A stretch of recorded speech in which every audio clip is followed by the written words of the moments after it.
12, e o João, que já esteve aqui tocando aqui, vocês conhecem. Nós tivemos um momento ali no sul com o pastor Rafael. Na semana passada, paramos aqui na casa do pastor João Henrique, da irmã Sônia. Na segunda-feira, dormimos lá. Nos receberam de uma maneira tão maravilhosa. Obrigado, viu, irmã Sônia, pastor. E na volta também, desde ontem à noite, dormimos e ficamos aqui durante o dia. E amanhã, se o Senhor assim nos permitir, voltando para casa para dar continuidade aos nossos trabalhos. Foi a primeira vez, o tempo todo que eu ministro, que a gente está trabalhando na causa, que eu fico mais de uma semana, né, amor? Mais de uma semana fora de casa, assim, a não ser Belo Horizonte, porque Belo Horizonte a gente conta acaba como casa também, né?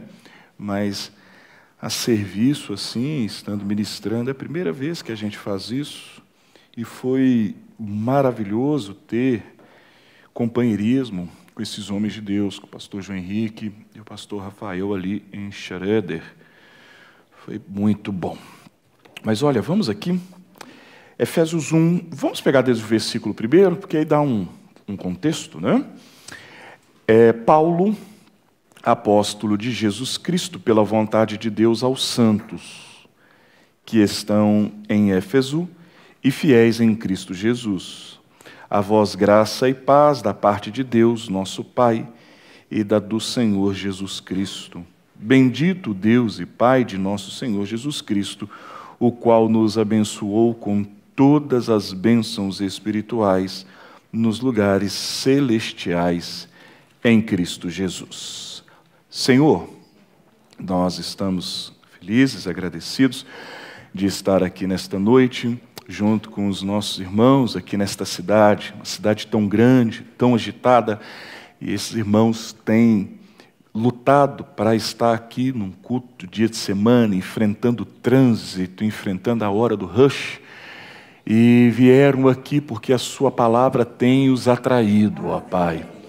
E eu peço ao Senhor que Tu possas derramar as Tuas bênçãos sobre eles, em o nome de Jesus Cristo. Rogo também as Tuas bênçãos sobre o pastor João Henrique, a irmã Sônia, que tão amavelmente tem nos acolhido já há tanto tempo, com tanto amor, com tanto carinho. A gente se constrange, ó Pai, tanto eu quanto a minha família.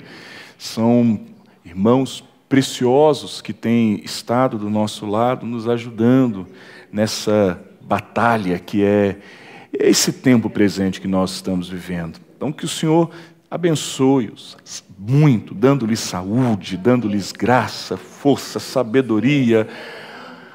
Claro, e isso é extensivo à igreja. A igreja, vendo o seu pastor abençoado, também é abençoado, ó Pai. E, Senhor, agora nós tomamos aqui este texto e precisamos que o Senhor venha e fale a nós através disso. Dai-nos um bom contexto aqui nesta noite e nós tomaremos o cuidado de dar a Ti a honra, a glória e o louvor. Que o Teu Espírito se posicione aqui na plataforma e possa tomar esse vaso mortal, esse vaso terreno e falar aos nossos corações. Mais uma vez eu repito, tomaremos o cuidado de dar ao Senhor a honra e a glória em o nome de Jesus. Amém. Podei-vos assentar. Mais uma vez, obrigado, pastor, pela confiança de nos colocar aqui no púlpito. Ainda em tempo, cumprimentando a todos os irmãos que estão acompanhando a transmissão, pelo canal. O irmão Léo está nos acompanhando. Os irmãos em Estaguatinga já estão se posicionando para ir para o culto, Logo mais, nós teremos ali também culto à noite, Mas que Deus abençoe a todos vocês, no nome de Jesus Cristo. Olha, eu quero dar uma sequência num pensamento. Eu já tenho trabalhado com isso já há um mês, ali na nossa região, ali em Taguatinga e também em Goiânia. A gente tem lido e estudado o livro de Josué, paralelo com o livro de Efésios, O profeta Mombrana prega esta mensagem, do qual ele deu o título de adoção. E para iniciar esse ensinamento, ele vem com o primeiro ensinamento ali, é o confronto de Efésios com Josué. E nós sabemos a importância daquele livro, porque ali é quando há a sucessão, a primeira coisa que acontece é a sucessão. Você vê em Josué capítulo 1, Moisés, no final do livro de Deuteronômio, ele sai de cena. Josué capítulo 1, você vê a comissão ali que é dada a Josué. Assim como fui com Moisés, assim serei contigo, esforça-te, tem de bom ânimo. E isso repete-se por 3 vezes ali, essa palavra do Senhor ali para Josué. E Josué é diferente da comissão de Moisés, porque a comissão de Moisés era tirar o povo. Agora Josué é colocar e posicionar o povo. Vamos trazer uma linha de pensamento aqui, porque esse é um tempo de posicionamento. Esse é um tempo de posicionamento. Nós vimos agora, eu e o pastor de vocês, conversando um pouco sobre isso, e às vezes a gente faz aquela pergunta: por que que os dons saíram da igreja, ou pelo menos diminuíram, né, numa escala que deveríamos ver e ter no meio do povo, os sinais, as curas. E ele disse algo que eu concordo totalmente. Embora ele usou outras palavras, porque ele usou assim: o problema é que nós não estamos nos rendendo totalmente a Deus da maneira que deveríamos. A gente poderia trocar essa palavra e falar: o problema maior hoje, falta posicionamento. E às vezes falta posicionamento porque nós não entendemos a nossa posição e nem entendemos o que Deus está fazendo nos nossos dias. Naquele tempo, quando Deus estava para posicionar o povo dentro da terra de Canaã, nós vemos que ele envia o quê? Um Josué. E nós sabemos que Josué significa Jeová Salvador. Nós vemos que até há um paralelo e uma identificação com o nome do próprio Senhor Jesus Cristo, né? Porque Jesus Salvador. E você vê ali Josué também, também estando relacionado a Deus Salvador, Jeová Salvador. E ele introduz com esse povo dentro da terra e vai alocá-los, vai posicioná-los. E ele vai posicioná-los conforme as mães hebreias, em profecia, elas, ao darem à luz aos filhos ali, né, elas colocaram já cada um destes filhos em ordem dentro da terra. E o profeta Irmão Brana diz que ele teve esta inspiração e os posiciona também. E na mensagem à era de Pérgamo, deixa eu ver se eu localizo aqui. Aqui está. Espera aí, só um minuto. O profeta Irmão Brana, quando ele vai...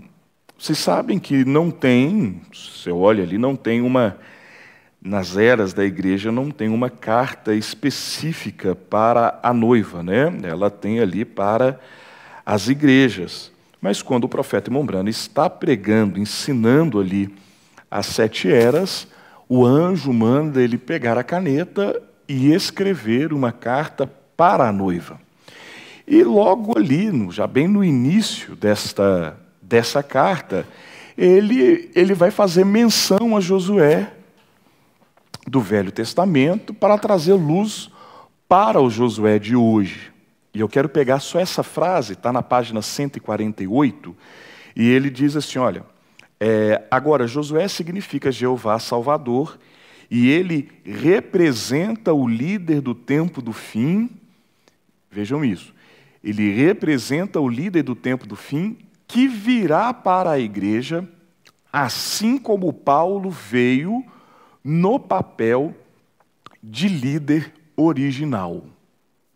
Aí alguém falaria, mas isso é o Espírito Santo é o guia, o Espírito Santo é o líder.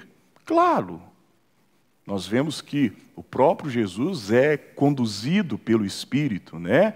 Nós vemos que ali no batismo dele, o Espírito Santo desce como uma pomba, e ele guia ele, Mateus 4, agora para o deserto, onde nós vemos a tentação ser dada ali no deserto. E nós sabemos dessa forma espiritual, aparição do nosso Senhor como em forma de espírito. Mas eu quero que vocês vejam uma coisa, que embora é o Espírito Santo o líder, e sempre foi o anjo do Senhor, sempre foi esse líder. Veja no primeiro Êxodo, Deus tinha Moisés, mas Moisés não vai fazer nenhum trabalho sem que antes ele encontre com o Senhor. Não é verdade? Êxodo capítulo 3, ali na sarça, você observa que o anjo nunca o deixou. Ao longo de todas as Escrituras, nós vemos que estes homens estavam sendo liderados pelo anjo do Senhor. O Espírito do Senhor os conduzindo. Aos olhos nus, aos olhos físicos aqui, ele não era visível, a não ser ali no primeiro Êxodo, onde ele estava como uma nuvem durante o dia e uma luz durante a noite. Mas nós vemos que praticamente só os profetas que vinham, o povo como um todo, acabava não vendo todas estas coisas. Mas no segundo Êxodo, agora, você vê o apóstolo São Paulo. Ele também tinha esse anjo com ele. Vocês veem ali Atos 28, 27, no naufrágio, né?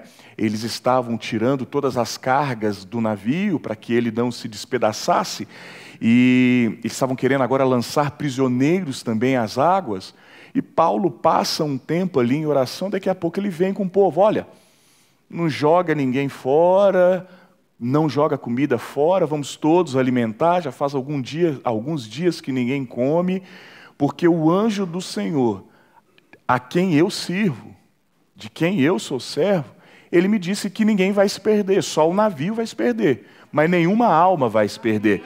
Então ele está posicionando ali que havia esse anjo ali, né? Esse é o mesmo anjo que nós vemos estando no ministério do profeta Irmão Brana. Então, mas o Irmão Brana vai nos mostrando aqui, aonde nós acabamos de ler, né? Ele representa o líder do tempo do fim. E para alguém pensar, mas este é o Espírito Santo. Mas o Espírito Santo usando um homem, usando um ministério. Você vê que Josué, capítulo 5, ele também se encontra com ele era um homem. E ele estava com a espada desembainhada, estava com a espada ali nas suas mãos, ele diz que ele era o príncipe dos exércitos do Senhor. Não é isso? E você vê, como nós acabamos de dizer, discorrer aqui ao longo de toda a Escritura, você vê isso. E no parágrafo 12 da mensagem, obedeça à voz do anjo, essa é uma mensagem pregada no dia 13 de julho de 1960, com a tradução vinda de Goiânia. No parágrafo 12, o profeta vai dizer assim, olha, sabemos que Paulo tinha o Espírito Santo, você crê nisso? Bem, quando ele ficou 14 dias e noites sobre o mar, sem nenhuma lua ou estrelas, e estava tudo escuro, e ele desceu para a popa para orar, ele voltou e disse aos homens, tende bom ânimo, pois o anjo de Deus, do qual sou servo, veio a mim à noite e disse, não temas, Paulo, não é isso certo? Não o Espírito Santo, o anjo do Senhor. Mombran está mostrando que Paulo tinha o Espírito Santo, mas o anjo do Senhor aparece para ele e traz uma mensagem, não temas, tá? Aí ele diz, um anjo de Deus enviado por Deus. Aí ele vai citando outros aqui, né? Aí lá no finalzinho do parágrafo, ele vai dizer assim, ó, portanto, seres angelicais são ministros ordenados por Deus para virem até a terra e testemunharem de Deus. Ponto. Aí ele vai dizer assim, e eles operam através de seres mortais, exatamente como eles fizeram através de Daniel e lá através das eras. Que coisa maravilhosa, não é isso? Seres angelicais, e nós sabemos que esse é o anjo do Senhor, porque nós sabemos que o anjo do Senhor ele tem uma classificação diferente ao longo da Bíblia. Esse anjo do Senhor, a teologia ela dá um nome para isso. Nós estamos muito familiarizados com a terminologia de de teofania. Mas a teologia ela vai trazer o nome de cristofania. O que seria isso? Uma teofania específica de Cristo. É como se fosse uma... antes da sua encarnação, antes dele vir em carne. Então eles dão esse nome, eu achei muito interessante, de cristofania. É quando Cristo, e nós sabemos, o profeta prega a mensagem, Cristo Cristo é revelado em sua própria palavra, Cristo é identificado em todas as gerações. Tem aquela mensagem tão emblemática que ela trata do sétimo selo, pastor, e agora me falhou a memória, me fugiu. Cristo é o mistério de Deus revelado, que é o puro sétimo selo. E o irmão Breno ele vem mostrando que é o mesmo Cristo em todas as eras, em todas as gerações. Sempre foi ele. Mas como era ele no Velho Testamento? Ele foi chamado de anjo do Senhor, o anjo de Deus, o anjo de sua presença. Nós vemos em Malaquias capítulo 3, ele é chamado de o anjo do pacto, o anjo da aliança. É onde o irmão Brana tira, e lá na mensagem A Brecha, ele vai dizer que o anjo de Apocalipse 10:1 é Cristo, porque traz uma identificação ali em Apocalipse 10:1, que ele tem o arco celeste sobre a sua cabeça. E quando fala desse arco celeste sobre a sua cabeça, está falando do arco da aliança. E nós sabemos que esse anjo da aliança é Cristo. Amém?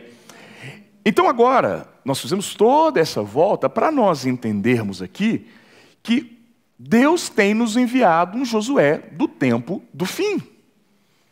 O profeta desta era. Olha, vamos abrir comigo aqui em Hebreus. Eu ainda quero forçar mais um pouquinho disso. Hebreus, eu creio que é capítulo 1, Hebreus 1. Hebreus 1.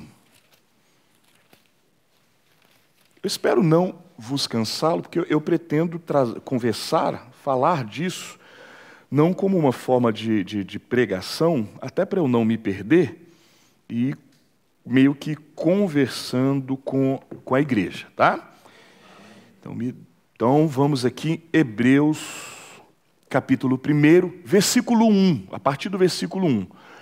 O irmão Breno, ele vai tomar essa escritura, ele diz assim, ó, havendo Deus antigamente falado muitas vezes e de muitas maneiras aos pais pelos profetas.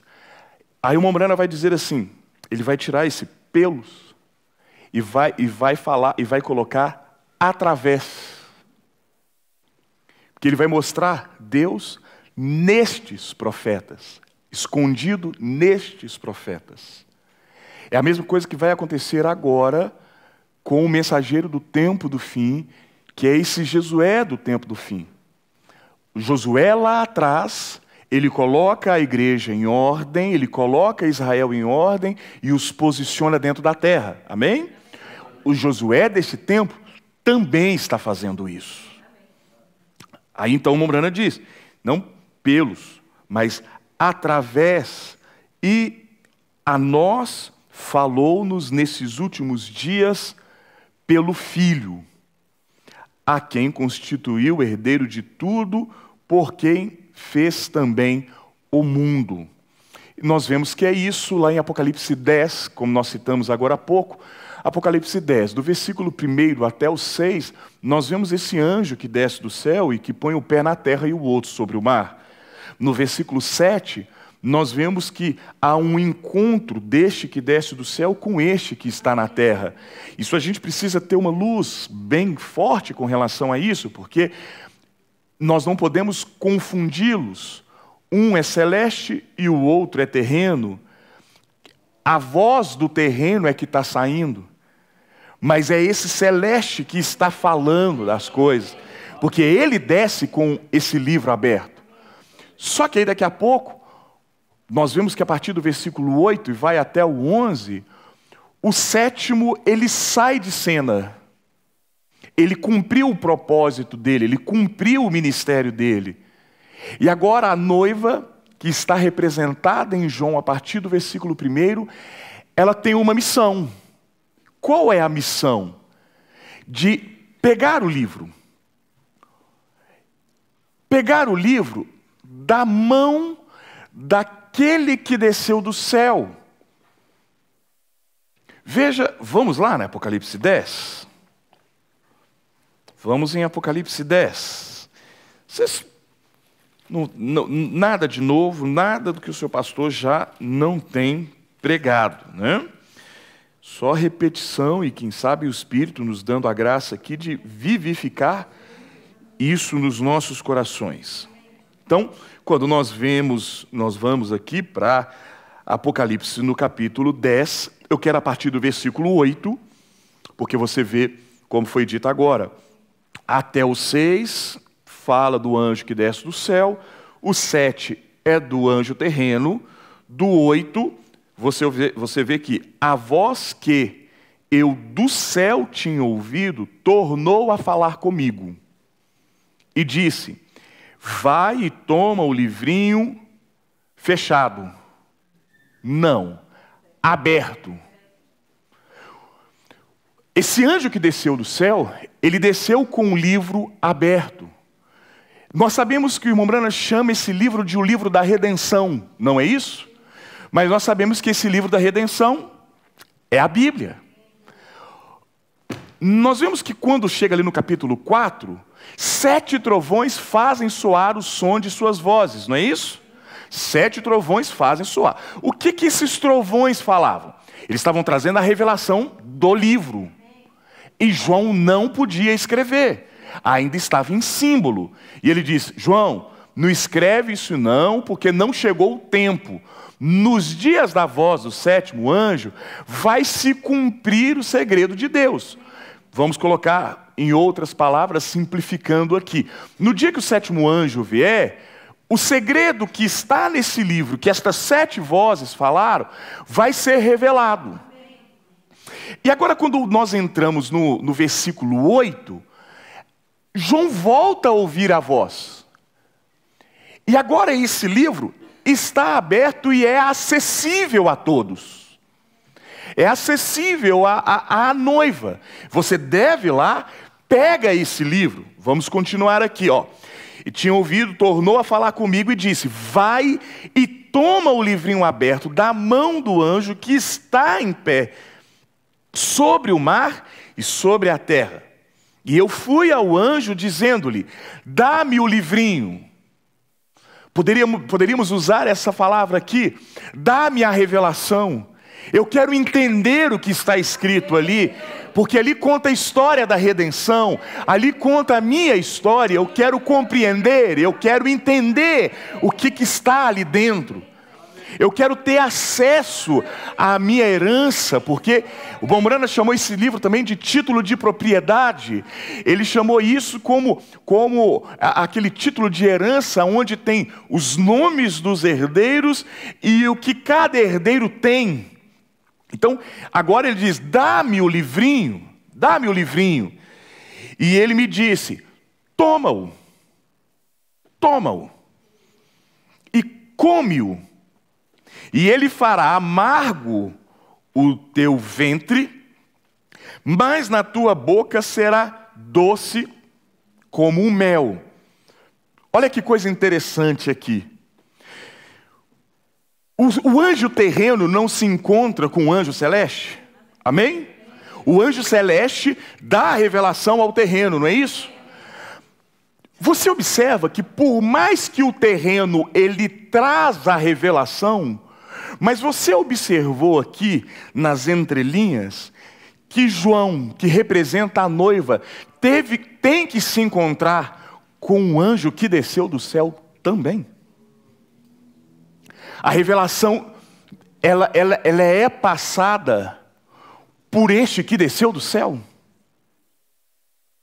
Por isso nós vemos muitos entrando por caminhos tortuosos, porque eles tomam a letra sem se encontrar com o anjo, sem se encontrar com o sobrenatural, sem obter esta revelação na alma.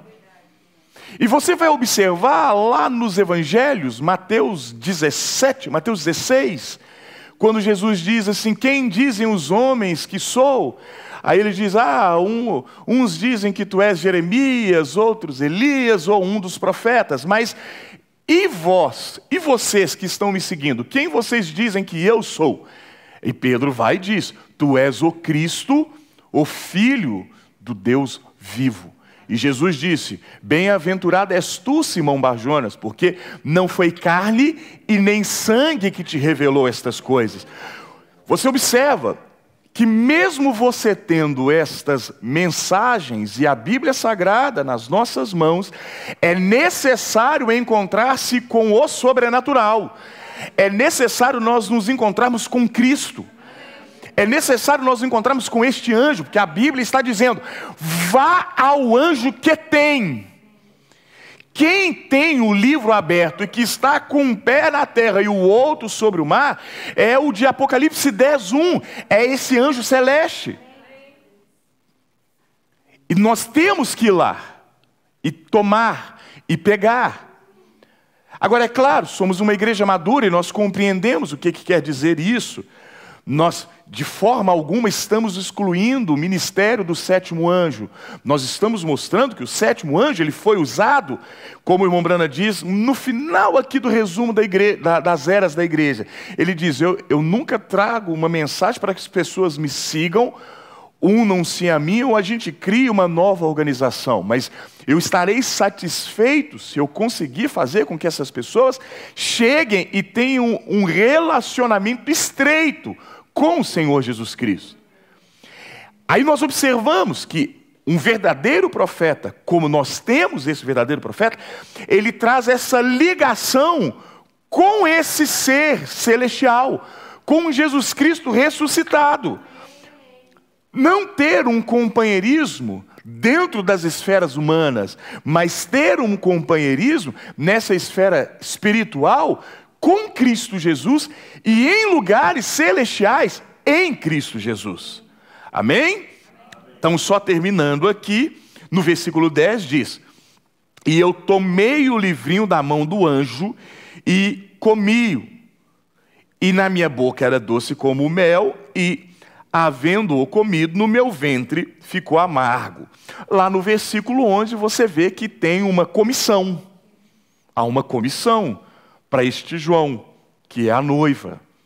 Se você quer conferir na mensagem de Apocalipse capítulo 4, creio que na mensagem do trono de misericórdia, o irmão Brana mostra que João aqui é a noiva. Aí você vê que há uma comissão, versículo 11. E ele me disse, quem disse? Esse anjo de Apocalipse 10:1. Veja que houve ali um encontro. No domingo nós estávamos ali no culto com o pastor Rafael e conectando isso aqui com 1 Coríntios capítulo 12, o mesmo Senhor operando os ofícios dentro da igreja, né? Os dons, as operações e todos os ofícios que estão ali, o mesmo Senhor. E isso é tão rico, se nós fôssemos caminhar por essa linha aqui nesta noite, isso é tão rico, que Jesus disse que não fazia nada sem que antes visse o Pai fazer. Vocês já viram o irmão Brana? Eu estou esperando ele chegar, porque eu não posso te curar. Eu não tenho esse poder, eu não posso fazer nada, mas eu estou esperando ele chegar. Quando você for pegar a mensagem Obedeça a Voz do Anjo, o irmão Brana vai dizer assim, Moisés nunca fez nenhum milagre. Quem fez era ele. Você entendeu a importância de nós encontrarmos com o sobrenatural? E conseguiu ver a importância que esse mensageiro terreno tem, porque ele faz essa ligação? Porque é necessário nós compreendermos estas coisas. E quem traz essa compreensão e abre esse segredo para nós, é esse anjo da terra. Mas quem vivifica, agora eu acho que nós pegamos as palavras certas, quem vivifica isso é esse anjo do céu, que é Cristo. Ele traz essa vivificação. Vamos pegar em termos práticos. Quantos nós já vimos que sabem citar os parágrafos, trazem a interpretação correta do parágrafo, mas daqui a pouco na jornada eles caem em fracasso e em desgraça. Porque aquilo nunca se tornou real, aquilo ali nunca foi vivificado. Nunca houve um encontro real com Cristo. Agora, quando você há um encontro real, você pega das mãos dele, como diz as Escrituras, aí você observa, porque esse anjo disse, e ele me disse, importa que profetizes outra vez, que pregues outra vez a muitos povos e nações e línguas. Amém? Então, esse Josué do tempo do fim, esse Josué que o profeta Mombrana diz que ele é como Paulo. Ele chama de líder do tempo do fim que virá para a igreja assim como Paulo. E você observa que Paulo, ele traz o alicerce. Esse do tempo do fim, ele traz o acabamento. E você vê que o mesmo anjo que esteve com Paulo é esse anjo que vai estar agora no tempo do fim. Por isso nós cantamos boas novas, né? O anjo de Deus, não visto por 2000 anos, estava lá com Paulo, está agora no tempo do fim. Com Brana? Com Brana. Só com ele? Não, comigo, com você. Amém? Mas nós começamos a falar aqui que muitas vezes a gente não compreende, né, o que deve ser feito, o que tem que acontecer nesse tempo presente. E às vezes temos dificuldades de nos posicionar, né? E quando nós olhamos para Malaquias capítulo 4, nós sabemos que a mensagem de Elias, ali no capítulo 4, ele tem que fazer com que a fé dos filhos volte à fé dos pais. Nós sabemos que isso está tratando da noiva agora, nos últimos dias, não é isso? Para aquela fé apostólica. E isso é muito mais do que apenas cura divinas e os dons. Aqueles homens ali tinham um relacionamento muito estreito com o nosso Senhor Jesus Cristo ressuscitado. E nós sabemos, o profeta Mombrana, quando ele vai trazer o assunto sobre a era de Laodiceia e o seu mensageiro, ele vai tomar duas escrituras para mostrar que esse mensageiro é também um profeta.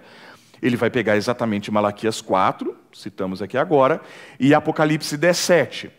Aí o Mombrana vai dizer assim, ele fará duas coisas. Primeiro, segundo Malaquias 4, ele converterá o coração ou os corações dos filhos aos pais.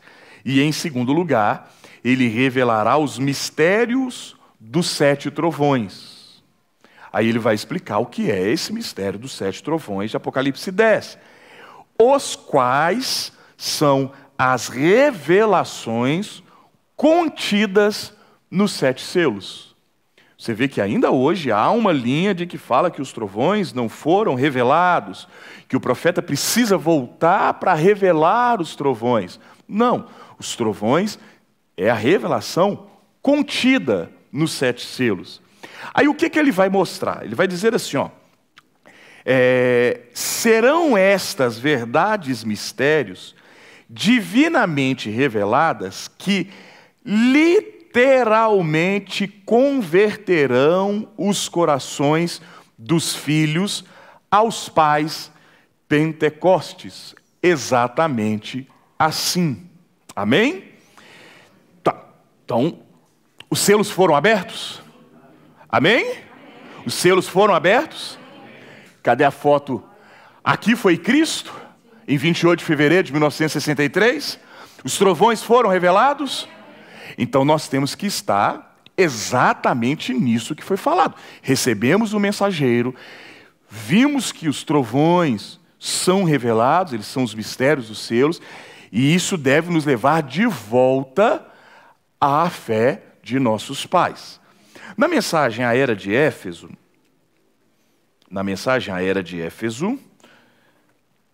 na página 52,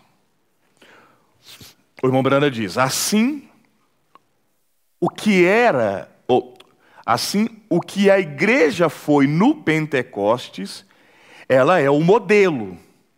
Esse é o padrão. Não há nenhum outro padrão. Não importa o que os eruditos digam, Deus não tem mudado esse padrão. O que Deus fez no Pentecostes, Ele tem que continuar fazendo até que as eras da igreja terminem. No último parágrafo dessa página, ele diz: o que a igreja tinha no Pentecostes é o seu direito inalienável. É o seu direito inalienável. Originalmente, ela tinha a pura palavra de Deus. Ela tinha o poder do Espírito manifestado em vários sinais e milagres e dons do Espírito Santo. Ele cita a escritura de Hebreus, capítulo 2, verso 1 e 4. Eu vou ler. Portanto, convém nos atentar com mais diligência para as coisas que já temos ouvido, para que em tempo algum nos desviemos delas. Porque se a palavra falada pelos anjos permaneceu firme, e toda a transgressão e desobediência recebeu a justa retribuição, como escaparemos nós se não atentarmos para uma tão grande salvação, a qual, começando a ser anunciada pelo Senhor, foi-nos depois confirmada pelos que a ouviram, testificando também Deus com eles por sinais e milagres e várias maravilhas e dons do Espírito Santo, distribuídos por sua vontade? Aí agora um comentário do Mombrana. Aquela igreja original não foi organizada por homens, ela foi dirigida pelo Espírito Santo. Ela não foi muito grande, ela foi odiada e desprezada, foi oprimida, foi perseguida até a morte. Porém, ela foi fiel a Deus, permaneceu com o padrão original da palavra. Tá? Então, eu quero pegar aqui, esse é um direito inalienável. Aí agora nós vamos entrar aqui dentro do que propriamente nós estamos propondo de estar falando aqui nesta noite. Porque começamos com Josué entrando dentro da terra, né? A bênção da terra de Canaã. Até se nós formos colocar um título, nós colocaríamos assim: a nossa Canaã espiritual e as bênçãos em Cristo. Quando nós olhamos para a palavra bênção, ela quer dizer, de uma maneira geral, ela é uma expressão proferida que constitui um desejo benigno para uma pessoa. Na mensagem O Absoluto, o irmão Brana diz assim: a melhor coisa ou a maior coisa que você pode dar a alguém é: Deus te abençoe. Amém? Você vê lá no Velho Testamento, havia esse bom costume dos patriarcas, os chefes de família, eles abençoarem os seus filhos. Abraão chama os seus filhos e os abençoa. Você vê uma escritura que é muito famosa, pregada por todos nós, quando Jacó ele reúne os seus filhos ali, né? E agora no Egito, quando ele reencontra com José, ele vai ali abençoar os filhos de José. E ele vai abençoar ali Efraim e Manassés. E ele vai cruzar as mãos, não é isso? Então, uma bênção pode ser olhar para esse lado, mas uma bênção também, ela é o contrário de uma maldição. Você vê em Deuteronômio, capítulo 11, versículo 26. Você vê que ali: hoje ponho diante de vós a bênção e a maldição. Se obedecerdes a minha voz e a cumprires as bênçãos, aí tem ali as bênçãos discriminadas. Se desobedecerem, aí a maldição, e ali também essas maldições são pontuadas ali. Mas quando nós olhamos para a bênção que foi dada primeiramente a Abraão de uma terra, nós vemos que há uma dupla bênção que é prometida para Abraão. Vamos lá para Gênesis capítulo 12. Vamos para Gênesis 12.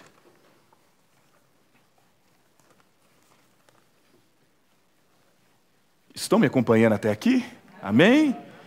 Às vezes a gente fica temerário, não que isso seja confuso, mas às vezes das nossas palavras não serem...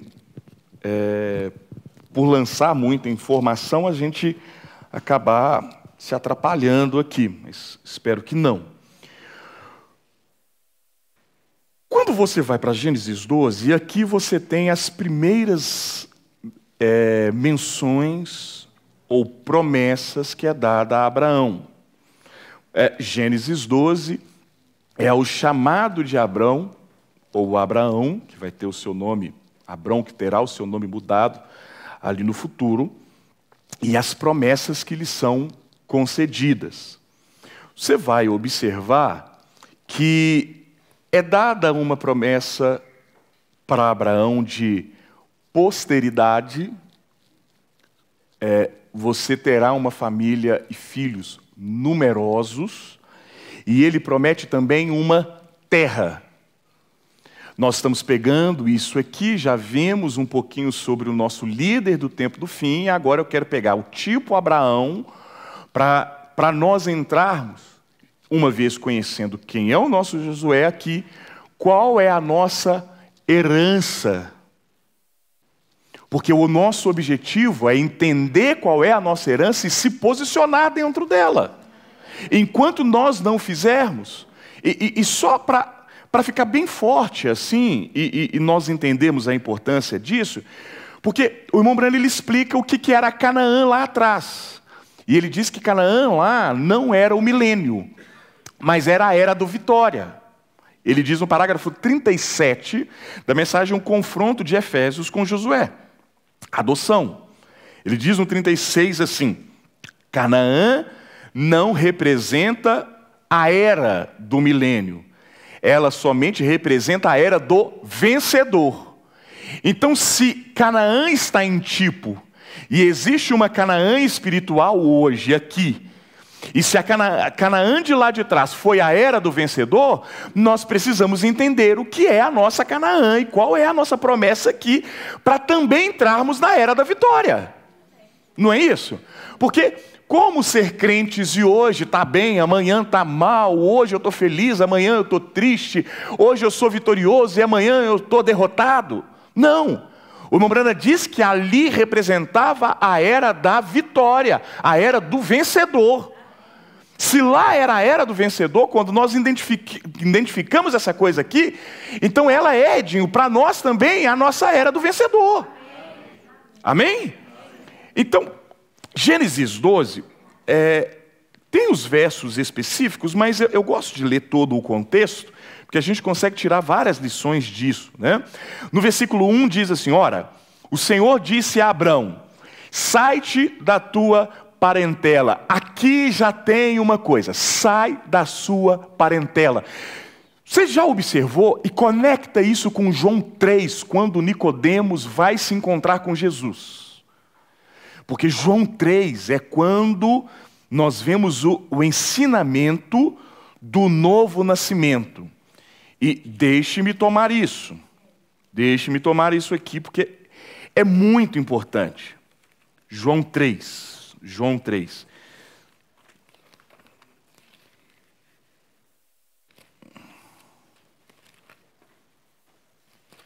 João 3.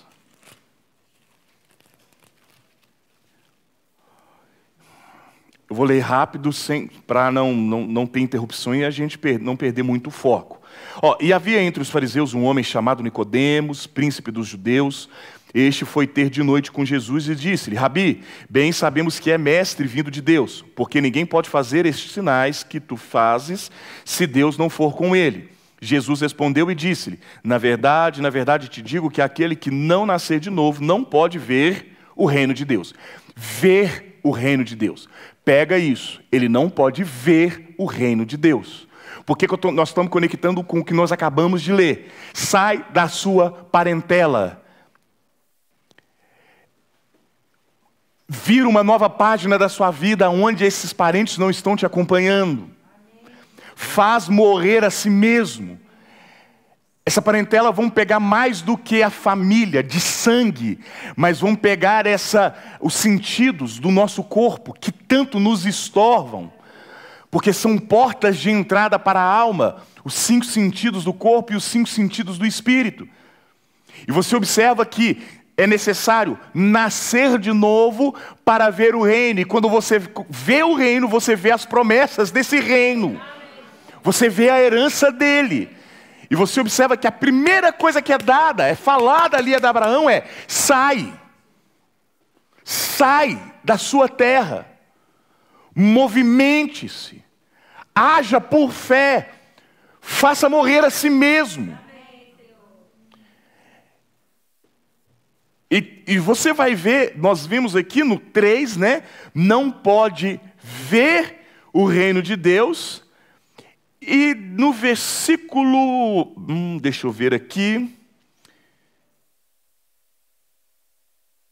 Vamos continuar lendo o que eu acho aqui. Disse-lhe Nicodemos: como pode um homem nascer sendo velho? Porventura pode tornar a entrar no ventre de sua mãe e nascer? Jesus respondeu: na verdade te digo que aquele que não nascer da água e do Espírito não pode entrar no reino de Deus. Ver e entrar. Nós conhecemos que não pode ter o novo nascimento sem primeiro morrer. Abraão, é dado ali, Abraão em Gênesis 12, já dentro do versículo 1, a primeira frase: sai-te da tua terra e da tua parentela e da tua casa, da casa de teu pai, para a terra que eu te mostrarei. Você vê que o novo nascimento em sombras, ela está em todas as Escrituras. Você vê que antes de entrar em Canaã, que é a terra da promessa, qual é a primeira coisa que acontece? Passar pelo Jordão. O que é Jordão? Fazer morrer a si mesmo. Sempre. Sempre.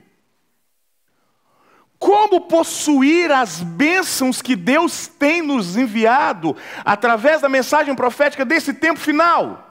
Se não nascer de novo, é impossível. Por isso muitos não conseguem ver e não conseguem entrar, não conseguem possuir.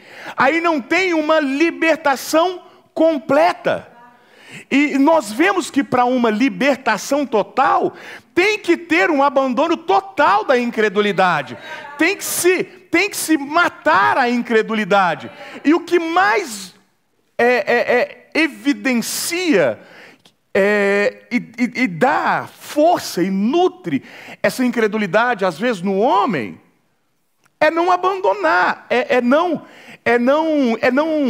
derrubar as pontes do passado.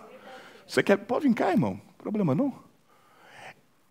Até a própria psicologia, quando ela vai falar de pessoas que têm determinadas crises, né? Ela fala, às vezes, dos gatilhos. Esses gatilhos, deixa eu pegar um exemplo aqui. Pessoas que perdem o controle emocional e se tornam muito raivosas ali de uma hora para outra. Se ela for observar, existem gatilhos que acionam isso dentro dela. Ela não é aquilo o tempo inteiro. Gatilhos são colocados ali e fazem a pessoa acionar aquela agressividade, aquele nervosismo. Se esses gatilhos não são acionados, ela consegue ficar bem. Quando ela consegue entender quais são esses gatilhos, ela até consegue se desviar destas coisas. Ela começa a ter um pouco mais de domínio. Isso é como se fosse pontes. Por isso que nós vemos o irmão Brana falando, o irmão Brana cita daquele índio, né, dizendo assim, depois que ele converteu, ele diz: quem vai vencer essa batalha interna? Porque o índio diz que havia dois poderes, né? O bem e o mal. Ele usa luz e trevas. E ele diz: a quem eu der mais comida. Né? Tem pessoas que têm problemas com imoralidade. Tem outras que têm problema com mentira. É porque as pontes do passado não foram derrubadas. Os gatilhos não foram identificados.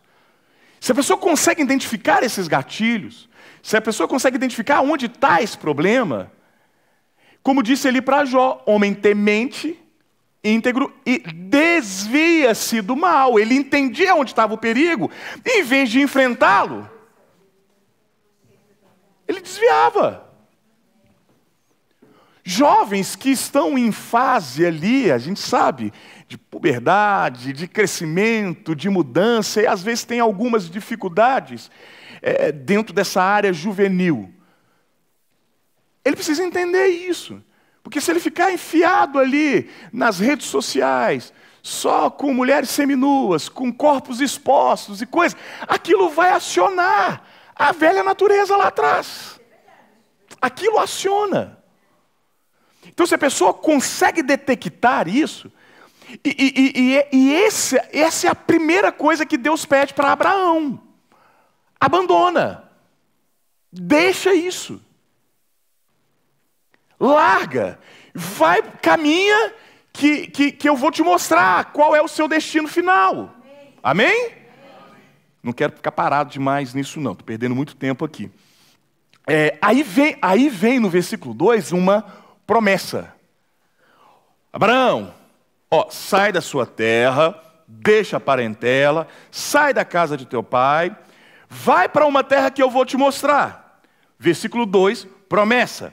Far-te-ei uma grande nação, e abençoar-te-ei, e engrandecerei o teu nome, e tu serás uma bênção. Um cristão cheio do Espírito Santo, que é a nossa promessa. Porque lá em Atos 2:39, diz que a promessa é para vós, vossos filhos, para aqueles que estão longe, e para tantos quanto o Senhor nosso Deus chamar. Quando nós recebemos o batismo com o Espírito Santo, nós somos uma bênção. Somos uma bênção para o ministério, estamos em conexão com o nosso pastor, somos uma bênção para a nossa família, porque somos a intercessão pelos nossos. Você já viu que muitas famílias, quando papai e mamãe partem ali, eles são os únicos crentes, acaba que aqueles indivíduos que nunca entregaram a vida para Jesus, a intercessão para ele acaba. Porque às vezes quem lembra deles é só o pai e a mãe. Quem lembra deles é só aquele crente que está ali dentro de casa. E depois que aquilo acaba, não há mais orações sendo feitas para eles. Já vimos pela experiência de que quando isso acontece, o quanto que aquela família vai mais em decadência, porque a proteção foi embora. Então, vemos aqui no versículo 2, uma parte, promessa, uma grande nação. E quando nós olhamos para a grande nação, nós entendemos o que Israel deveria ser, e nós sabemos que aquela Israel era um tipo dessa Israel espiritual, dessa nova Jerusalém. Sabemos que nós somos, não esse povo para servir a Ele como nação, mas em sombra, ali nós somos essa noiva. Ainda é mais do que foi para eles. Se para eles lá havia uma bênção, quanto mais a nós entendendo destas coisas. Como não seria glorioso? Como não é muito mais glorioso? Lá no verso 7, vamos ganhar tempo aqui, diz: e apareceu o Senhor a Abrão e disse: à tua semente darei esta terra. E edificou ali um altar ao Senhor que lhe apareceu. Então, ele já estava, Deus tinha mostrado já esta terra, a promessa vai ser uma grande nação, eu vou engrandecer o seu nome, você vai ser uma bênção. No versículo 3 diz que quem te abençoar será abençoado. Isso também se aplica para nós, porque nós sabemos que existem pessoas que lá no juízo do trono branco vão ser julgadas, só de terem dado um copo de água, vão receber vida eterna. O profeta irmão Branham nos diz, não é isso?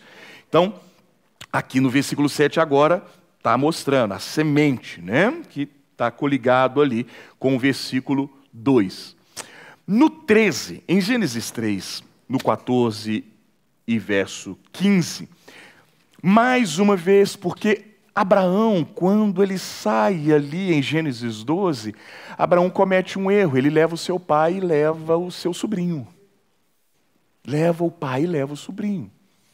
E eles continuam por todo Gênesis 12 e Gênesis 13. Aí quando em meados de Gênesis 13, você vê que há uma separação.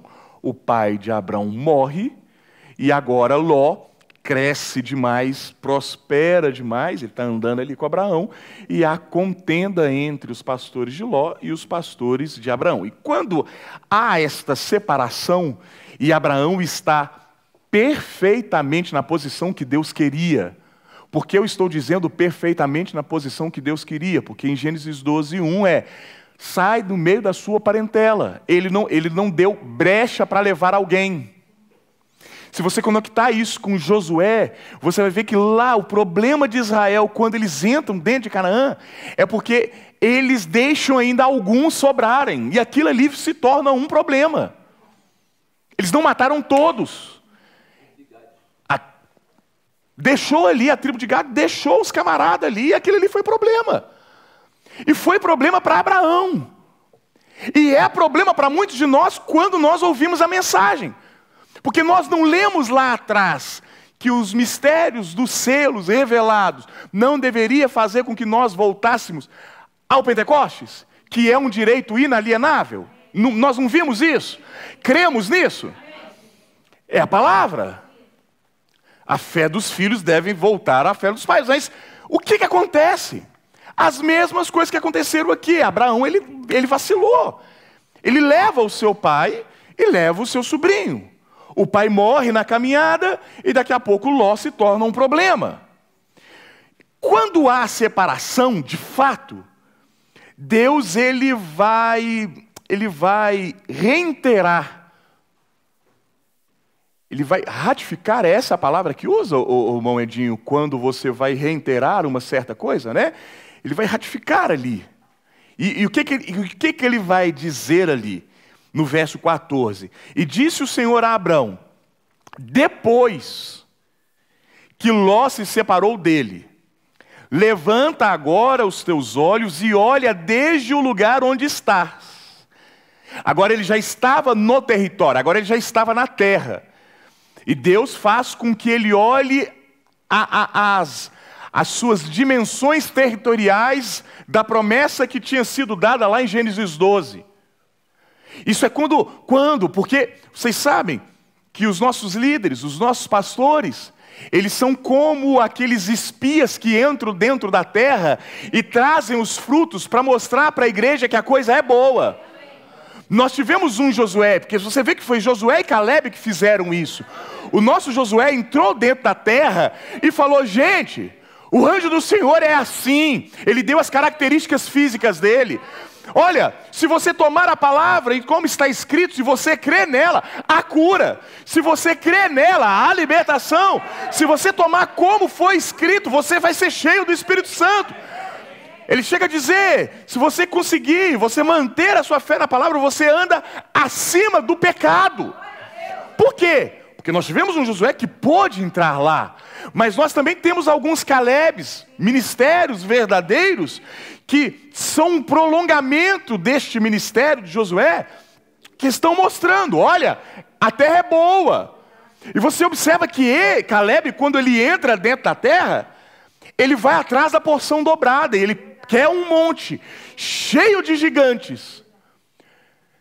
Embora já velho, em detrimento de 40 anos atrás, quando o povo recusou entrar e tomar a terra, mas a coragem e entusiasmo dele era tão grande quanto 40 anos atrás. E ele fala para Josué, Josué, não, eu lembro disso. O profeta me falou disso e eu quero esta coisa. E eu tenho crido que esses são os ministérios, pastor João Henrique. Há uma promessa de porção dobrada para a noiva.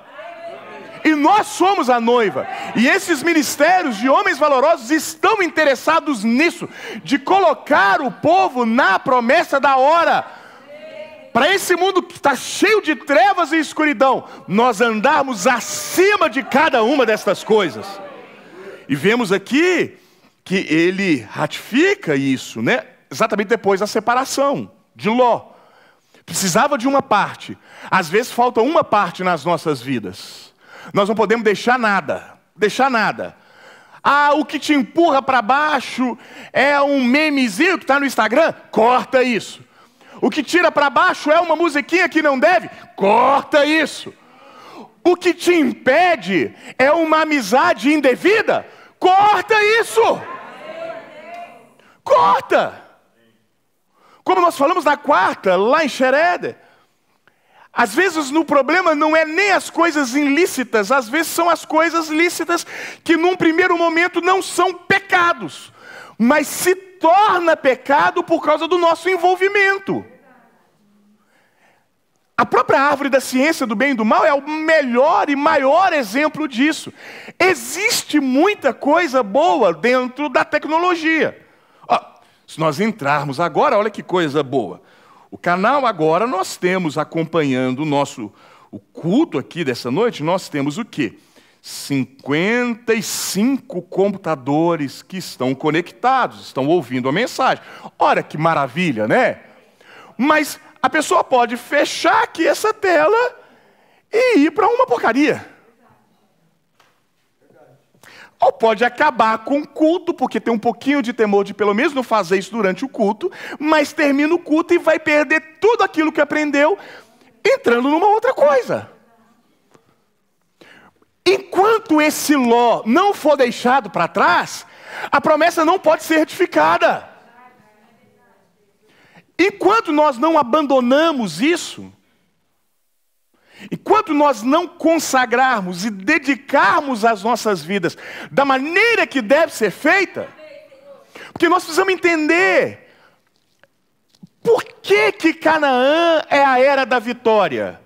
Porque lá tem guerra, é porque lá tem problema, lá tem inimigo para se vencer. Por que para nós aqui ela também é a era da vitória? Porque nós fomos deixados aqui para enfrentar um excedente, por que eu estou usando essa palavra? De 200 milhões de demônios, mas não são só 200 milhões. 200 milhões foram soltos e se juntaram aos que já estavam. E é uma guerra. É uma guerra. Só para um pensamento aqui, nós não vamos nos aprofundar. Abra aí a sua Bíblia em Deuteronômio.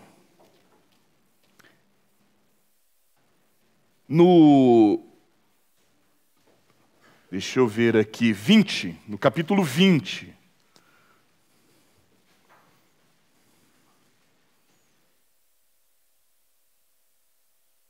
Eu sei que eu estou dando aqui vários pontos, aqui várias coisas, e a gente não está entrando, porque eu quero ainda, não sei se vai ter tempo, mas vamos deixar o Espírito nos conduzir aqui, de entrar dentro dessas bênçãos dentro da terra de Canaã.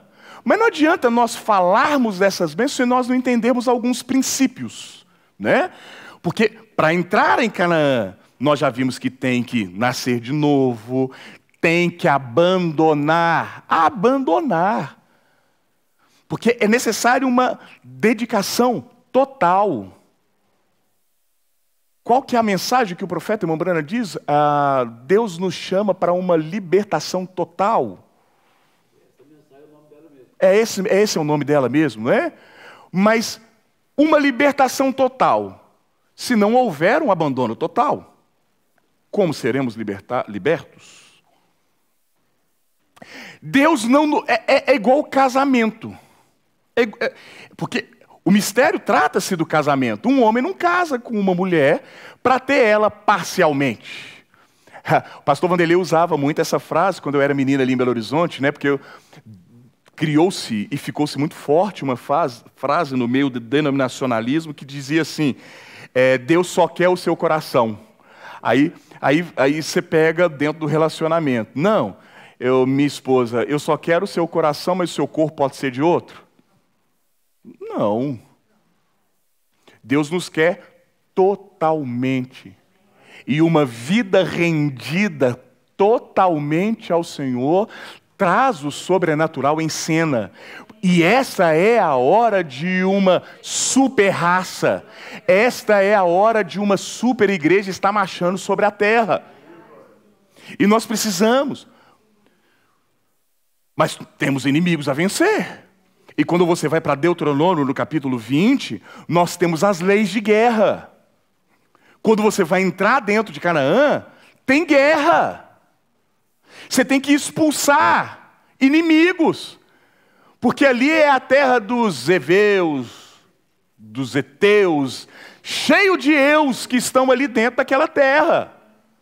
Para nós possuirmos a nossa promessa, o batismo com o Espírito Santo, nós temos que vencer um monte de inimigo que está aqui dentro. Eles não estão nem lá fora, eles estão mais aqui. Porque o maior inimigo que temos é nós mesmos. Você já parou para pensar? Que coisa que beira ao patético? Deus me ajuda a orar. Quem é beneficiado com a oração? É Deus? Ou é nós? Nós pedindo força para Deus para orar? Não deveria ser um desejo que consome o nosso coração de estar próximo dele e em oração? Deus me ajude a ler. Eu penso que Deus olha assim, ué, mas o poder que você está precisando está exatamente naquilo que você vai extrair da Bíblia, e eu ainda vou ter que fazer. Não é que ele não faça, mas eu só quero que a gente monte o quadro, porque às vezes as nossas orações, me perdoe esse termo, ela beira o patético, porque nós invertemos a ordem, nós invertemos os valores. Oração, porque o Mombrana diz, Mombrana, como se aproximar de Deus? Vocês sabem a resposta? O que o Mombrana disse? Leia a Bíblia e ore. Se aproximar de Deus, leia e ore. Deus me ajude. Não, o benefício é nosso. O benefício é nosso. E às vezes nós não nos movemos. Mas aí a gente precisa entender esses princípios, né? Eu pedi para vocês abrirem Deuteronômio, capítulo 20. Olha, quando saíres à peleja contra os teus inimigos, e vires cavalos e carros e povo maior, olha a era que nós estamos vivendo, 200 milhões de demônios, são numerosos. Vinha no trânsito aqui, nós saímos da casa do pastor João Henrique, 6 horas, trânsito pesado, povo agitado, mundanismo, as escolas, os meninos saindo da escola, e perversão, e aquela coisa, o inferno subiu para a terra.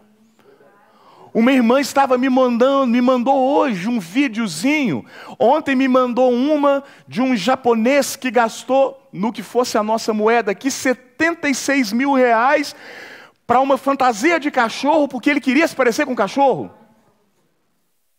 O outro mutilou-se completamente para se parecer um alien, porque se identificava como tal. O inferno subiu para a terra. Quem tem dúvida disso? Isso nós pegamos a bizarrice do mundo.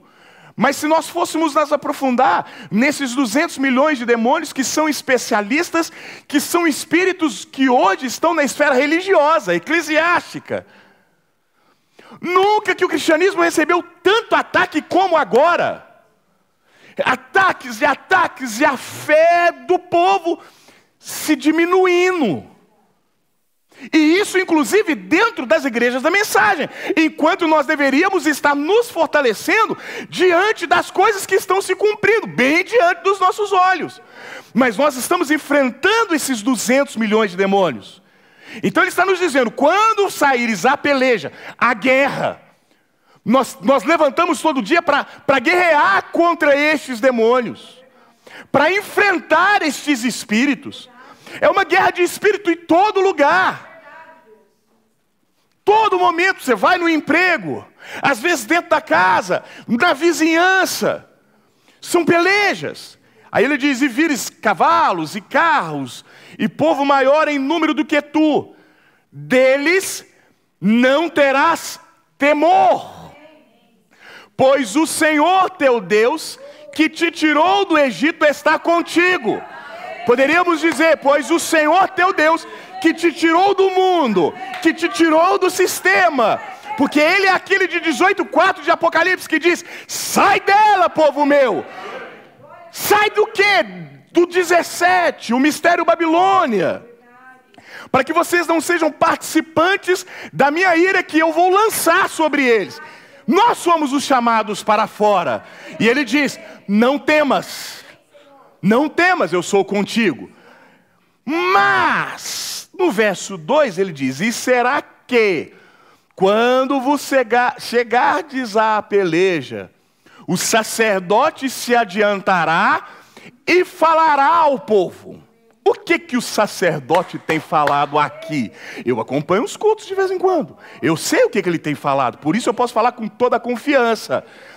Ele diz assim, a chegar à peleja, o sacerdote se adiantará e falará ao povo, e dir-lhe-á: ouve, ó Israel, hoje vos achegais à peleja contra os vossos inimigos, que se não amoleça o vosso coração, não temais, nem tremais, nem vos aterrorizeis diante deles, pois o Senhor vosso Deus é o que vai convosco à peleja contra os vossos inimigos para salvar-vos.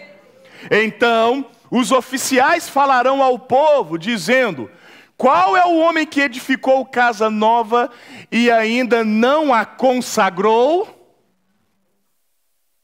Casa nova, uma nova vida.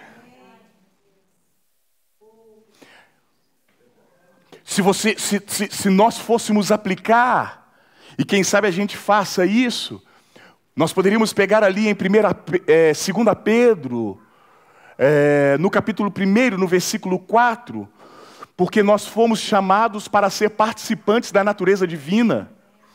O velho homem não, mas o novo homem, essa nova casa, ela é chamada para ser participante da natureza divina. Você vai ver que o problema ali, lá no livro de Ageu, você vai ver que há um grande problema ali.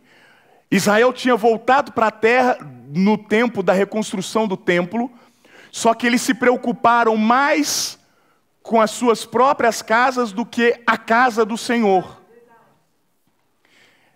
E hoje nós sabemos que a casa do Senhor não é a construção aqui em Brasilândia. Nós sabemos que é esse tabernáculo aqui que é onde Ele habita. E lá eles estavam mais preocupados com as suas próprias vidinhas ali, do que com a casa do Senhor. Aí lá, se você tomar Ageu capítulo 1, você vê que eles plantavam, trabalhavam demais e colhiam um pouco. Tudo que eles ganhavam e colocavam num saco, a Bíblia diz que aquilo ali era furado. Deus não dava o orvalho para que a planta e o trigo, os grãos crescessem. Porque aí ele vai e diz: considerai os vossos caminhos. Quer dizer, para por um momento, medita no que eu quero, considere-se um pouco o que eu quero, e se arrependa, e se alinhe. Né? E é o que nós temos hoje. Aí ele vai e diz: olha, edificou uma nova casa, ela deve ser consagrada. Veja que isso é uma preparação para a guerra. Vem o sacerdote e nos anima. É doce, amém. Ele revelou a palavra, ele desceu, abriu o livro, louvado seja o teu nome, e nós ficamos felizes. Só que no ventre é amargo, porque lá na hora que vai chegar no ventre, nós temos: consagre-se, alinhe-se, vocês vão enfrentar demônios. Você tem o estímulo. Porque, veja, a primeira parte aqui que o sacerdote faz é o estímulo. E o irmão Brana fala do vinho. E ele fala que o vinho é o estímulo da revelação. Não é isso? É aquilo que nos deixa animado. O que é no natural? A pessoa se embriaga ali. Ela fica feliz, ela fica corajosa, ela fica animada. O sacerdote, ele vem trazendo palavras de ânimo e de coragem. Não tema, não trema diante dos seus inimigos. Olha o que Deus fez por nós. Ele abriu o livro, Ele tem feito isso, Ele tem feito aquilo. Só que aí daqui a pouco Ele vem Consagre. Consagre a casa nova. Limpa a casa nova. Limpe a casa nova. Ele quer habitar dentro de você. Ele quer dividir contigo sua própria natureza. Ele quer dividir aquilo que é divino conosco, comigo, com você. Oh, que coisa! Nós poderíamos pegar justificação, santificação, batismo com o Espírito Santo. Está falando aqui, aquele que edificou casa. Que não, ele diz, então os oficiais falarão ao povo dizendo, qual é o homem que edificou, construiu uma casa nova e ainda não a consagrou?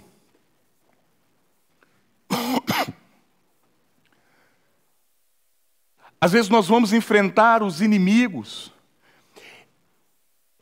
Se você continuar lendo, nós paramos ali em Gênesis 3, né? Separação de Ló ali com Abraão, né? Sabe o que está em Gênesis 14? Guerra. Gênesis 14 é guerra. Não, obrigado, por enquanto não. Gênesis 14 é guerra. Por que é guerra em Gênesis 14? Eles pegam Ló, porque é uma batalha de 5 reis contra 4, e eles capturam Ló. Mas Abraão, ele já tinha se separado, ele já tinha se limpado, ele estava aonde Deus e na posição que Deus queria que ele estivesse.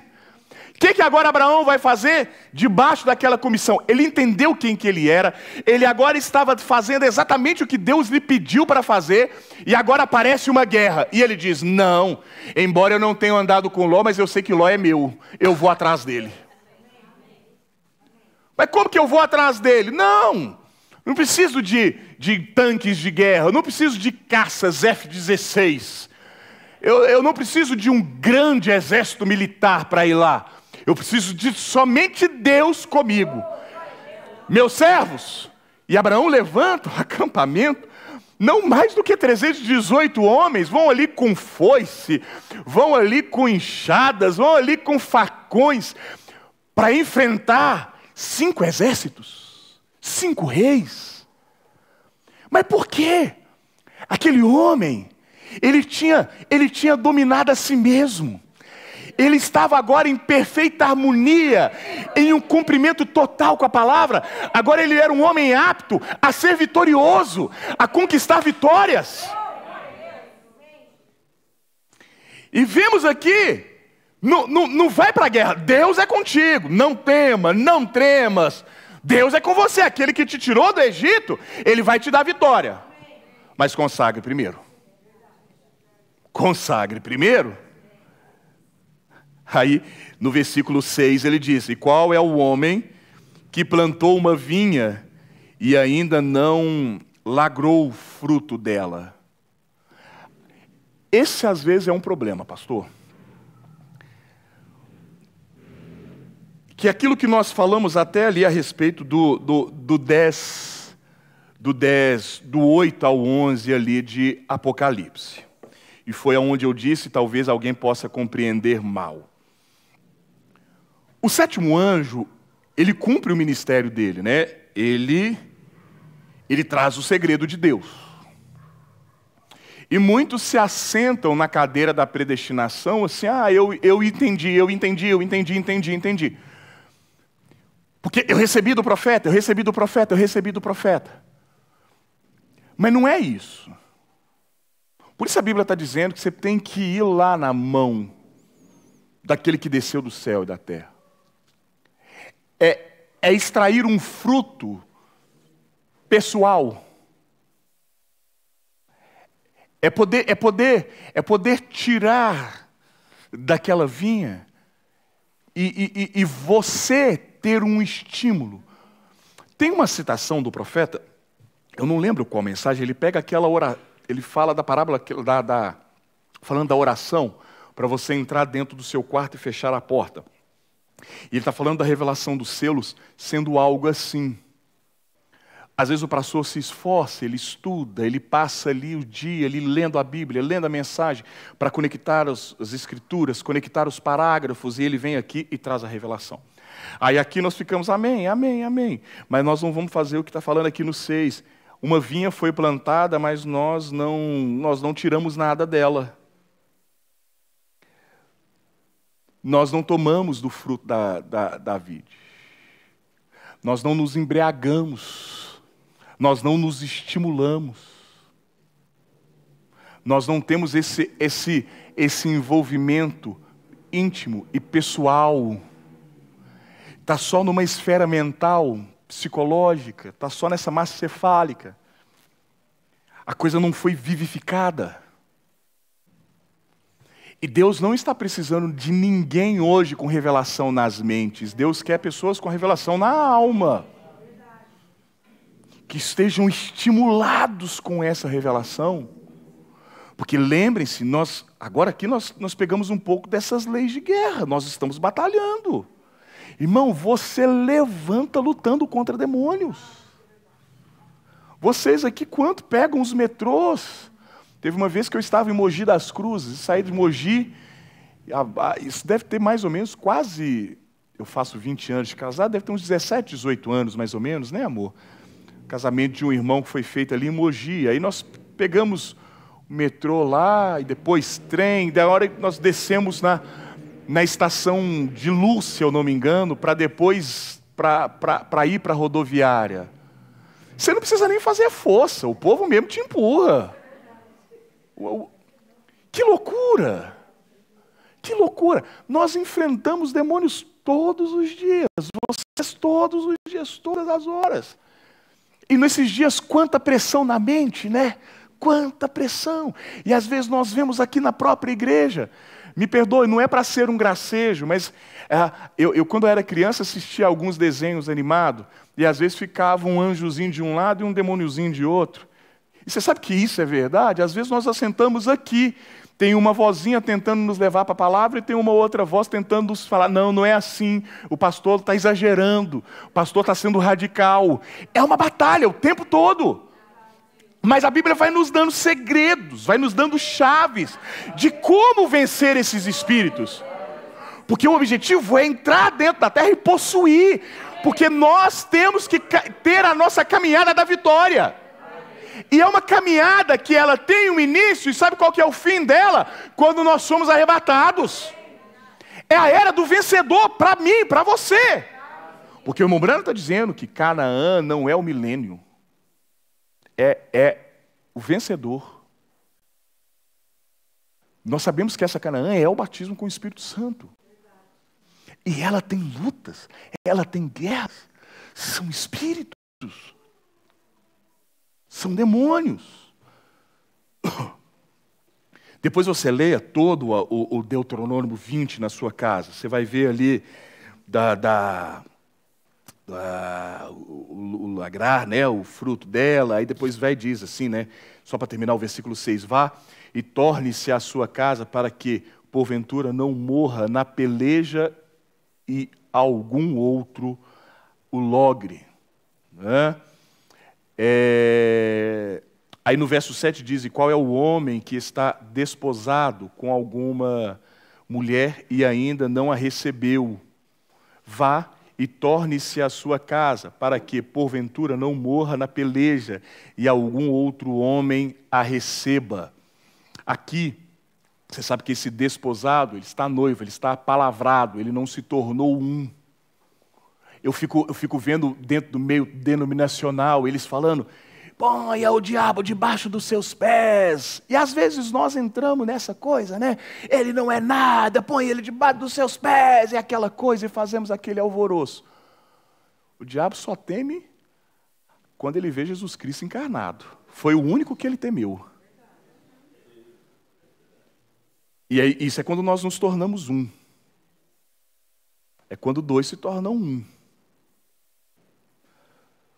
Nos tornou um com ele, não vai afrontar o diabo, não, que ele nos mastiga e cospe fora. Tem que se tornar um. Irmãos, deixa eu falar algo com a permissão aqui do vosso pastor. Não é tempo mais de brincar. Se é que houve um tempo de brincar, se é que houve um tempo, não é tempo de nós vacilarmos mais, não. Deus está nos chamando a possuir uma terra. Deus está nos chamando para possuir a nossa promessa e deixarmos as esferas naturais e entrarmos dentro das esferas espirituais nos lugares celestiais em Cristo Jesus e isso se tornar real. Religião não vai segurar ninguém mais, não. Estava hoje na casa do pastor, como tem sido dias mais agitados, às vezes dormindo cedo, dormindo tarde e acordando cedo. Hoje eu fiquei até um pouco mais tarde deitado, e quando eu despertei, ainda um pouco sonolento, um pouco cansado, e eu estava, mesmo que deitado na cama, mas falando com Deus, desesperado. Porque mesmo como pastor, ou especialmente sendo chamado para pastorear, a pressão sobre nós, por causa de nós mesmos, porque nós precisamos estar alinhados para a nossa própria salvação, preocupação com a nossa família e também, especialmente, com a igreja. Para que não seja nada nas esferas mentais, emocionais, psíquicas, mas que seja algo real, porque essa é a hora. Irmão, não te dá pavor de pensar que nós podemos estar nessa terra durante mais 5 anos?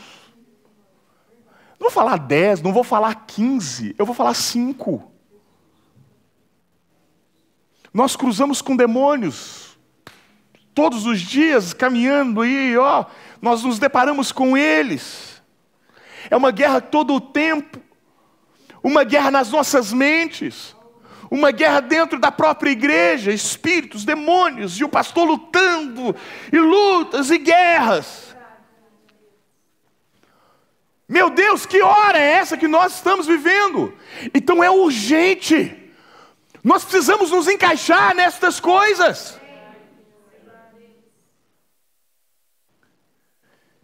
Eu vou terminar explorando isso nesses últimos 10 minutos aqui, porque mas depois você pode tomar dentro da sua casa, porque lá em Êxodo 3:8 mostra que a Canaã natural é uma terra abundante, ela é muito farta, né?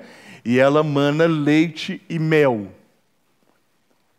E essa seria a nossa lição. Como eu disse para vocês, tem muito tempo que eu estou trabalhando com isso, e aqui acabamos montando uma base, mas se você pegar isso e conectar ali, depois quando Pedro disse, né, arrependei-vos cada um de vossos pecados, e sejam batizados no nome do Senhor Jesus Cristo, para receberes o dom do Espírito Santo. Aquilo é a vida, o dom da vida. Eternidade, vida eterna. Jesus disse, eu sou o caminho, a verdade e a vida. E agora aquele povo está recebendo a vida.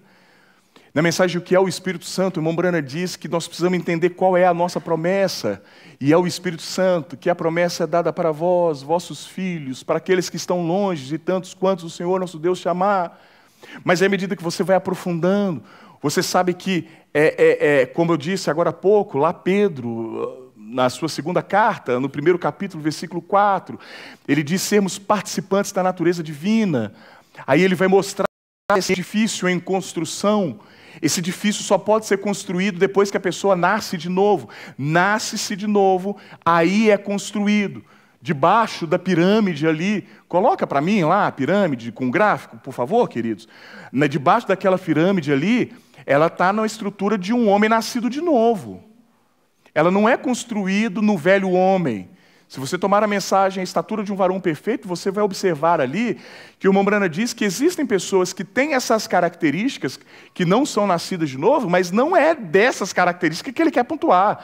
Ele quer pontuar essas características de Cristo nesse novo homem. Quer dizer, um nascido de novo, que tem fé, que tem virtude, que tem ciência. E ele chega a um patamar onde Deus pode descer, se acoplar. Porque a última pedrinha ali, que é amor, e nós sabemos que amor não é uma característica, amor é uma pessoa. Deus é amor. E se você vê, vai ser a nossa última escritura, e eu quero terminar com isso, porque aí você vai poder tomar isso na sua casa. Em Mateus, ali no capítulo 5, você vê as bem-aventuranças. Você vê que essas bem-aventuranças, elas estão conectadas com essas características, porque ser participante da natureza divina. Quando você pega ali Mateus capítulo 5 e vai até o último verso, deixa eu ver aqui. Sim. Você vai chegar ali até o 48, você vê que Jesus ele termina com: sede vós perfeitos, como é perfeito o vosso Pai que está nos céus. E o que ele está pedindo ali no Sermão da Montanha? Porque essa escritura ali de Pedro, ela está, quando Pedro fala de ser participante da natureza divina, está conectado aqui com o que Jesus está ensinando em Mateus capítulo 5. E observe se está ou não está. E isso aqui são bênçãos que o Espírito Santo traz para nós. Amém. Quando nós possuímos. Se você tomar a mensagem A Restauração da Árvore Noiva, o irmão Branham fala de 2 frutos. Ele fala de Gálatas capítulo 5, o fruto do Espírito.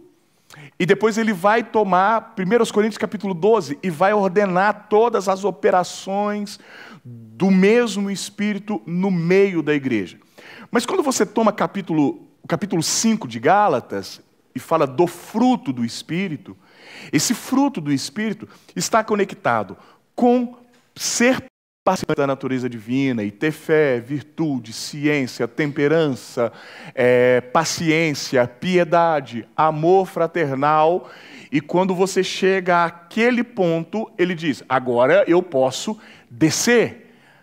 E o que desce é Deus. Então, quando você nasce de novo, você está possuindo a terra. O que o irmão Branham diz? A terra era deles, mas eles tinham que pelejar por cada polegada. Eles já tinham feito morrer a si mesmo, passado pelo Jordão. Jordão quer dizer fazer morrer a si mesmo. Nasceram de novo, mas agora eles tinham que lutar por cada polegada da promessa. É a mesma coisa que acontece conosco. Nós saímos do mundo, saímos do sistema, e nós não podemos nos assentar na cadeira da predestinação e pensar: está tudo resolvido. Nós temos que lutar para ter a fé. Só o novo nascimento pode ter, um nascido de novo, pode ter a verdadeira fé, pode ter a verdadeira virtude, poder, o verdadeiro conhecimento, ciência. Aquele que conhece, quando pratica conhecimento, ele se torna sábio. A sabedoria é o resultado do que se conhece. Temperança, equilíbrio. Paciência, o irmão Branham diz, quando ele vai entrar no tema paciência, ele vai dizer: paciência com Deus, aguardando as promessas se cumprirem nas nossas vidas. Piedade, ele diz: parecer-se com Deus, um homem piedoso. Amor fraternal, amor entre irmãos, o amor entre a comunidade. O edifício foi completo, foi consagrado, agora pode ser habitado. Como nós vimos em Deuteronômio, lá no capítulo 20. Um edifício completo, finalizado, agora e consagrado, agora alguém pode habitar dentro dele. Se tornando um, porque quando nós vemos o amor descendo, e o amor é Deus, agora Deus se junta ao corpo, a cabeça com o corpo. 2 se tornam um. Não é isso que é a promessa para os nossos dias? Por isso a cabeça que apareceu. O corpo já estava na terra, porque o corpo é a igreja. Agora essa cabeça, ela traz ali a inteligência, ela traz todas estas coisas.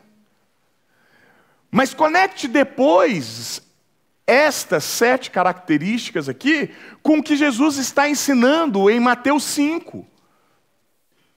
E veja se isso não é o resultado de ser participantes da natureza divina. Porque nenhum homem no velho nascimento consegue produzir estas coisas. Jesus, vendo a multidão, subiu a um monte e, assentando-se, aproximaram-se dele os seus discípulos. E, abrindo a boca, os ensinava, dizendo: bem-aventurados os pobres de espírito.